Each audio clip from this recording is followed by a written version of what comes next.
اور جب اللہ نے پیغمبروں سے عہد لیا کہ جب میں تمہیں کتاب اور حکمت عطا کر دوں پھر آئندہ کوئی رسول تمہارے پاس آئے اور جو کچھ تمہارے پاس ہے اس کی تصدیق کرے تو تمہیں اس پر ضرور ایمان لانا ہوگا اور ضرور اس کی مدد کرنا ہوگی۔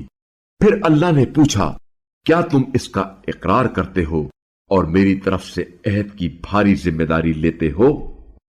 انہوں نے کہا ہاں ہم نے اقرار کیا۔ اللہ نے فرمایا بس تم گواہ رہو اور میں بھی تمہارے ساتھ گواہ ہوں۔ بس اس کے بعد جو اپنے عہد سے پھر جائیں وہی لوگ فاسق ہیں۔ کیا یہ لوگ اللہ کے دین کے سوا کسی اور دین کے خواہاں ہیں؟ حالانکہ آسمانوں اور زمین کی موجودات میں چاروں ناچار اللہ کے آگے سر تسلیم خم کیے ہیں اور سب کو اسی کی طرف پلٹنا ہے۔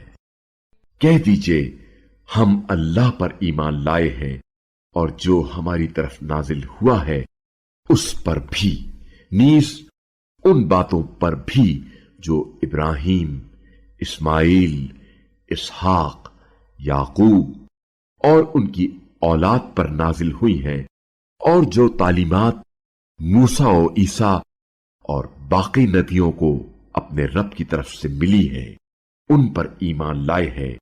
ہم ان کے درمیان کسی تفریق کے قائل نہیں ہیں اور ہم تو اللہ کے تابع فرمان ہیں۔ اور جو شخص اسلام کے سوا کسی اور دین کا خواہاں ہوگا وہ اس سے ہرگز قبول نہیں کیا جائے گا، اور ایسا شخص آخرت میں خسارہ اٹھانے والوں میں سے ہوگا۔ اللہ کیوں کر اس قوم کو ہدایت کرے جو ایمان لانے کے بعد کافر ہو گئی ہے، حالانکہ وہ گواہی دے چکے تھے یہ رسول برحق ہے، اور ساتھ ہی اس کے پاس روشن دلائل بھی آ گئے تھے، اور ایسے ظلم کے مرتکب ہونے والوں کو اللہ ہدایت نہیں کرتا۔ ان لوگوں کی سزا یہ ہے کہ ان پر اللہ، فرشتوں اور انسانوں سب کی لعنت ہے۔ وہ ہمیشہ اس لعنت میں گرفتار رہیں گے، نہ ان کے عذاب میں تخفیف ہوگی اور نہ ہی انہیں مہلت دی جائے گی، سوائے ان لوگوں کے جنہوں نے اس کے بعد توبہ کی اور اصلاح کر لی، بس اللہ بڑا بخشنے والا، رحم کرنے والا ہے۔